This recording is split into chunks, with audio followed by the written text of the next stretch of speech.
Peter finally gets it. Jesus is the Messiah. And then he turns around and doesn't get it because he tries to talk Jesus out of going to the cross. Which, in Peter's defense, I think most people in the situation probably would have done the same thing, not fully understanding God's will. But let's get into that now. We are in Mark chapter 7 on day 297 of our Bible in a Year series, reading through the CSB Bible. Chapter 7. The Pharisees and some of the scribes who had come from Jerusalem gathered around him. They observed that some of his disciples were eating bread with unclean, that is, unwashed hands. So this is what I was talking about. See, if this would have been to a Jewish audience, they would have just said unclean. But because Mark is being written to a non-Jewish audience, he had some clarification here. So it says disciples were eating bread with unclean, that is, unwashed hands. And then, for the Pharisees and all the Jews do not eat unless they give their hands a ceremonial washing, keeping the traditions of the elders. So he's explaining the context there. When they come for the marketplace, they do not eat unless they have washed. And there are many other customs they have received and keep, like the washing of cups, pitchers, kettles, and dining couches. So the Pharisees and the scribes asked him, "Why don't your disciples live according to the traditions of the elders, instead of eating bread with ceremonially unclean hands?" He answered them, "Isaiah prophesied correctly about you hypocrites, as it is written, 'This people honors me with their lips, but their heart is far from me. They worship me in vain, teaching as doctrines human commands, abandoning the command of God. You hold on to human tradition.' He also said to them, 'You have a fine way of invalidating God's command in order to set up your tradition. For Moses said, honor your father and your mother, and whoever speaks evil of father or mother must be put to death. But you say, if anyone tells his father or mother, whatever benefit you might have received from me, korban, that is, an offering devoted to God,' again, is explaining, 'you no longer let him do anything for his father or mother. You nullify the word of God by your tradition that you have handed down, and you do many other similar things.' Summoning the crowd again, he told them, 'Listen to me, all of you, and understand. Nothing that goes into a person from outside can defile him, but the things that come out of a person are what defile him.' When we went into the house away from the crowd, his disciples asked him about the parable. He said to them, 'Are you also as lacking in understanding? Don't you realize that nothing going into a person from the outside can defile him? For it doesn't go into his heart, but into the stomach, and is eliminated.' Thus he declared all foods clean. And he said, 'What comes out of a person is what defiles him. For from within, out of people's hearts, come evil thoughts, sexual immoralities, thefts, murders, adulteries, greed, evil actions, deceit, self-indulgence, envy, slander, pride, and foolishness. All of these evil things come from within and defile a person.' He got up and departed from there to the region of Tyre. He entered a house and did not want anyone to know it, but he could not escape notice. Instead, immediately after hearing about him, a woman whose little daughter had an unclean spirit came and fell at his feet. The woman was a Gentile, a Syrophoenician by birth, and she was asking him to cast the demon out of her daughter. He said to her, 'Let the children be fed first, because it isn't right to take the children's bread and throw it to dogs.' But she replied to him, 'Lord, even the dogs under the table eat the children's crumbs.' Then he told her, 'Because of this reply, you may go. The demon has left your daughter.' When she went back to her home, she found her child lying on the bed, and the demon was gone." That's an interesting passage. I may add that to my list of the Bible is weird topics, because I think there's more to that than what it sounds like. Verse 31. Again, leaving the region of Tyre, he went by way of Sidon to the Sea of Galilee, through the region of the Decapolis. They brought to him a deaf man who had difficulty speaking, and begged Jesus to lay his hand on him. So he took him away from the crowd in private. After putting his fingers in the man's ears and spitting, he touched his tongue. Looking up to heaven, he sighed deeply and said to him, Ephatha, that is, be opened. Immediately his ears were opened, his tongue was loosened, and he began to speak clearly. He ordered them to tell no one, but the more he ordered them, the more they proclaimed it. They were extremely astonished and said, "He has done everything well. He even makes the deaf hear and the mute speak." Now, I don't I don't normally defend Pentecostals. I was born and raised Pentecostal. I still consider myself a charismatic, and I think many Pentecostals are fully deserving of the scorn they get from other people groups. However, I have seen some people get healed in some crazy ways. And I don't think we should be ones to say, well, nope, that's not God because I don't like how you did it, essentially. When Jesus here put his fingers in a dude's ear and then touched his tongue, and then he, let's see where,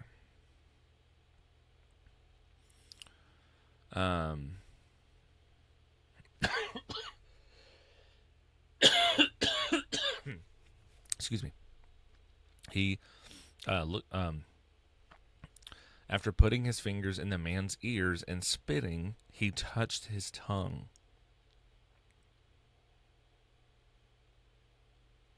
So Jesus did things weird like that too.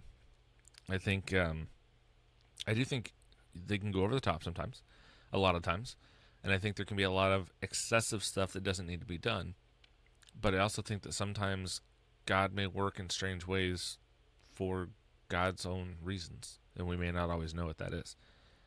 I think we should just be open and willing to be used. Chapter 8. In those days there was again a large crowd, and they had nothing to eat. He called the disciples and said to them, "I have compassion on the crowd because they've already stayed with me 3 days and have nothing to eat. If I send them home hungry, they will collapse on the way, and some of them have come a long distance." His disciples answered him, "Where can anyone get enough bread here in this desolate place to feed these people?" "How many loaves do you have?" he asked them. 7, they said. He commanded the crowd to sit down on the ground. Taking the 7 loaves, he gave thanks, broke them, and gave them to his disciples to set before the people, so they served them to the crowd. They also had a few small fish, and after he blessed them, he said these were to be served as well. They ate and were satisfied. Then they collected 7 large baskets of leftover pieces. About 4,000 were there. He dismissed them, and he immediately got into the boat with his disciples and went to the district of Dalmanutha. The Pharisees came and began to argue with him, demanding of him a sign from heaven to test him. Sighing deeply in his spirit, he said, "Why does this generation demand a sign? Truly I tell you, no sign will be given to this generation." Then he left them, got back into the boat, and went to the other side. The disciples had forgotten to take bread and had only 1 loaf with them in the boat. Then he gave them strict orders. "Watch out, beware of the leaven of the Pharisees and the leaven of Herod."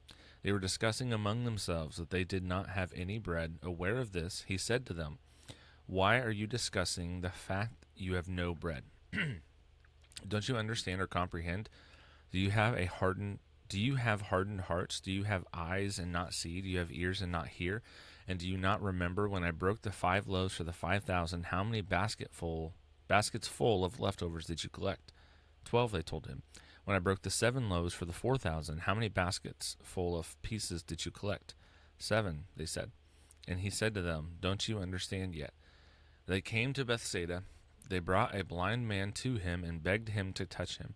He took the blind man by the hand and brought him out of the village. Spitting on his eyes and laying his hands on him, he asked him, "Do you see anything?"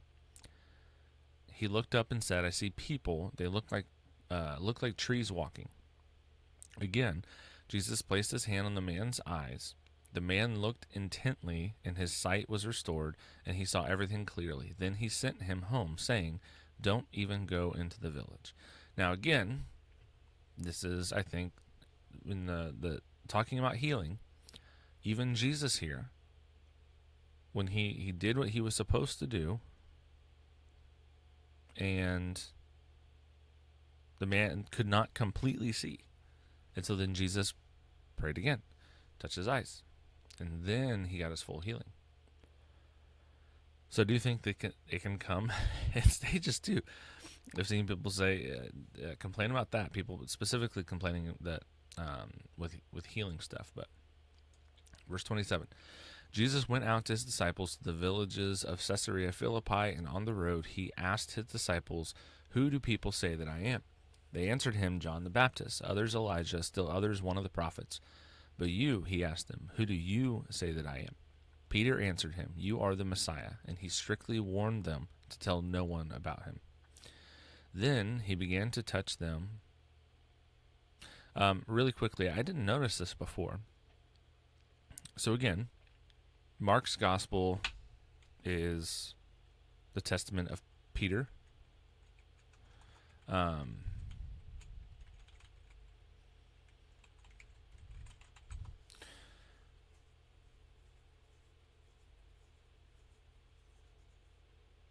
So, hold on. I had to look something up. So Mark's gospel is kind of attributed to being the testimony of Peter, right? Now, and I looked this up because I'm not sure why, and it looks like there's a lot of stuff, so I may look into this a little bit more. It's interesting, we talked about when Jesus was walking in the water and the disciples were in the boat, they were scared. And in the Gospel of Matthew, it's told that Peter got out of the boat and went to walk with him, and then he fell in the water. And then the Gospel of Mark, which again is Peter's story, that is not there. And then here, when we saw this in Matthew, Peter responded and said, "You are the Messiah." How was it phrased? And Jesus responds, I'm paraphrasing, this is just off the top of my head, something along the lines of, yes, what you have said is right, and it's not human knowledge that got you this. My Father revealed this to you, and you are. This is if I'm making the right connection, this is where he says that you are Peter, and on this rock I will build my church. And so I think it's interesting that is not included here. Maybe I'm thinking of the wrong spot. But yeah, this side note. Verse 31. Then he began to teach them that it was necessary for the Son of Man to suffer many things and be rejected by the elders, chief priests, and scribes, be killed, and rise. After 3 days he spoke openly about this. Peter took him aside and began to rebuke him.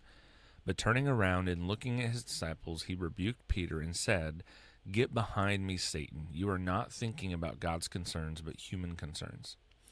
Calling the crowd along with his disciples, he said to them, "If anyone wants to follow after me, let him deny himself, take up his cross, and follow me. For whoever wants to save his life will lose it, but whoever loses his life because of me and the gospel will save it. For what does it benefit someone to gain the whole world and yet lose his life? What can anyone give in exchange for his life? For whoever is ashamed of me and my words in this adulterous and sinful generation, the Son of Man will also be ashamed of him when he comes in glory of his Father with the holy angels." Chapter 9.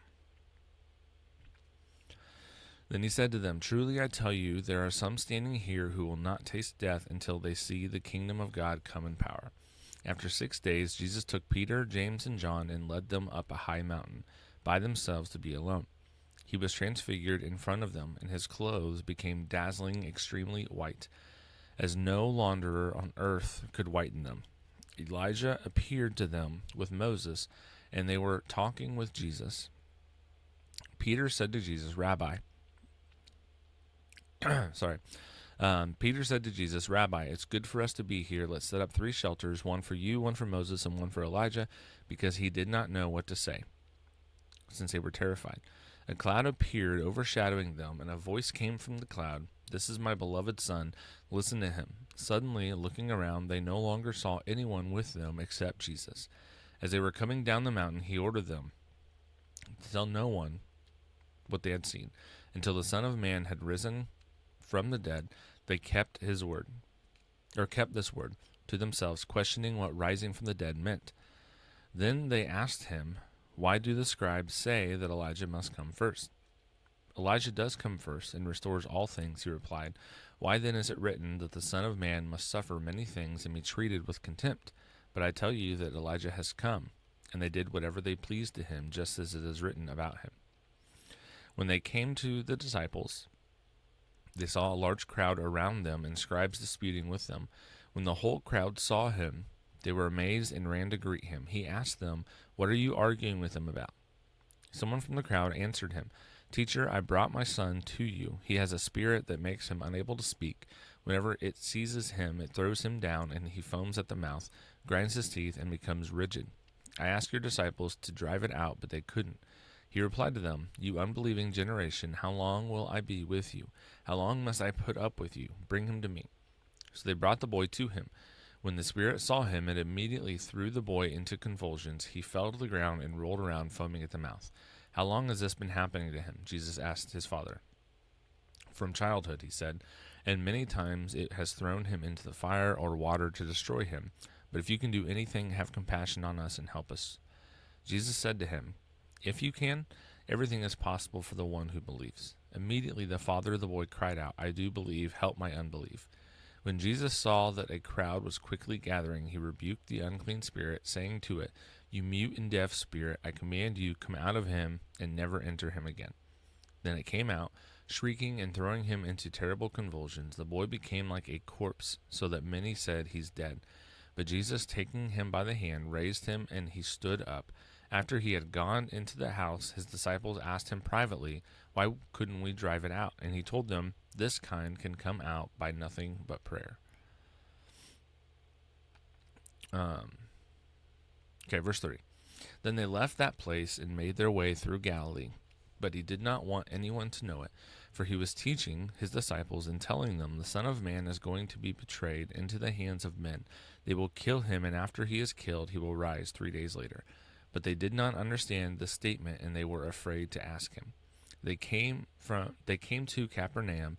When he was in the house, he asked them, "What were you arguing about on the way?" But they were silent, because on the way they had been arguing with one another about who was the greatest. Sitting down, he called the 12 and said to them, "If anyone wants to be first, he must be last and servant of all." He took a child, had him stand among them, and taking him in his arms, he said to them, "Whoever welcomes one little child such as this in my name welcomes me, and whoever welcomes me does not welcome me, but him who sent me." John said to him, "Teacher, we saw someone driving out demons in your name, and we tried to stop him because he wasn't following us." "Don't stop him," said Jesus, "because there is no one who will perform a miracle in my name who can soon afterwards speak evil of me.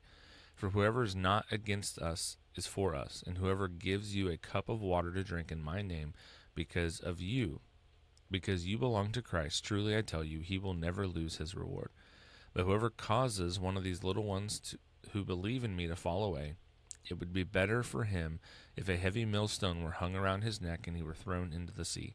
And if your hand causes you to fall away, cut it off. It is better for you to enter life maimed than to have 2 hands and go to hell, the unquenchable fire.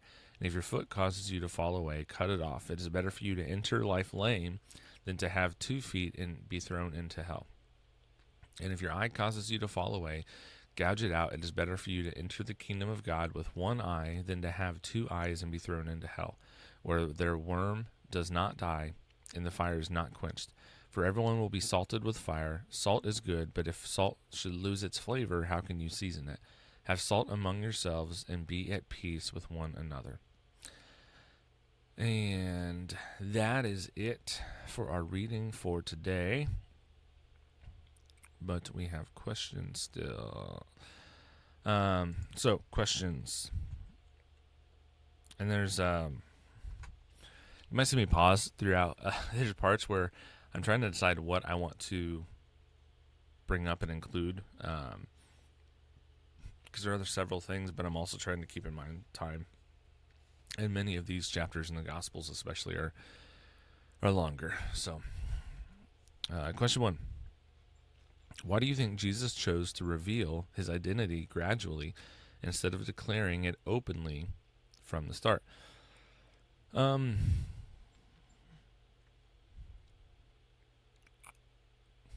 not sure. I don't know that I've ever really thought a whole lot about that. I mean,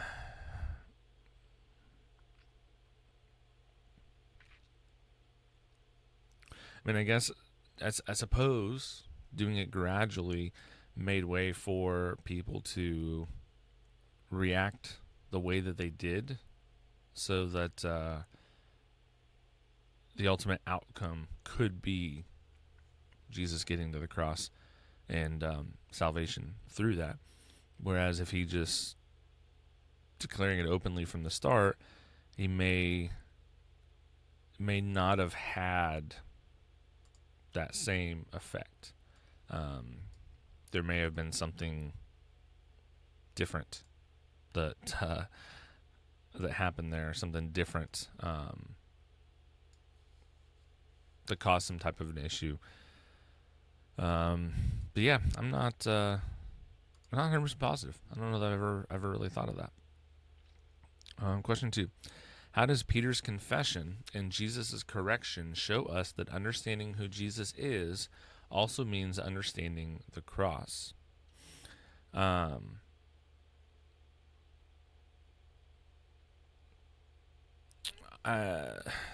on, my computer just glitched out. Okay, I think these are tied. So, and you can see Peter understood that Jesus was the Messiah, but he still did not fully understand what that meant. They were still, to my knowledge, the Jewish, the disciples and the Jewish people were expecting a Messiah who was going to come and fight Rome on their behalf, free them from Rome, right?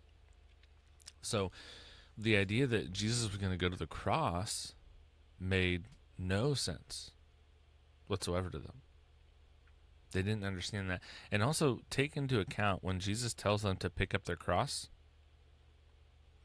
that's a nice little saying now, but back then that was pretty massive of a statement. So there's some context that gets lost there that we need to keep in mind. But yes, understanding that Jesus is the Messiah also means understanding the cross. And Peter didn't have that full understanding yet. Question 3: what does the Transfiguration teach us about the balance between Christ's divine glory and his human suffering? I think the Transfiguration is one place where we can see still clearly. We can see the divine nature of God. It's not just he's not just a man. He is fully man but fully God. I've heard some different theories as far as like what exactly was going on at the Mount of Transfiguration. I don't know 100%. I don't know that we will know 100%, but I have heard some interesting theories. One was that it was like when Jesus went up there, he was. The theory is that was essentially the same mountain that Moses had gone up. I think it was to get the commandments, and Elijah for something else. And essentially it's like Jesus in like jumping back in time essentially and doing what was done with them, where he gave them the 10 commandments and talking with Elijah. And I don't know, that's an interesting theory. I think it sounds a little far-fetched, but yeah, if you've heard something you think is interesting or convincing even about the Mount of Transfiguration, put it in the comments. Let me know. I've not heard something that I think is like really, really convincing to me, but I also haven't really looked into it. So there might be something out there I'm just not aware of. So if you have something, put in the comments. I'd love to see it. Thanks for watching this video. Don't forget to like, comment, and subscribe, as all those things help the channel grow. If this has been a blessing to you, you can share it with somebody else. It can be a blessing to them, and word of mouth is the best way that podcasts grow as well. So that can be something that helps this channel as well. Come back every single day. We're going to have more content every single day. Bible reading plan. We're going through the Bible an entire year, different teachings, all kinds of just really great biblical sound stuff like that. So you're not going to want to miss it. Come back, subscribe. Thanks. God bless.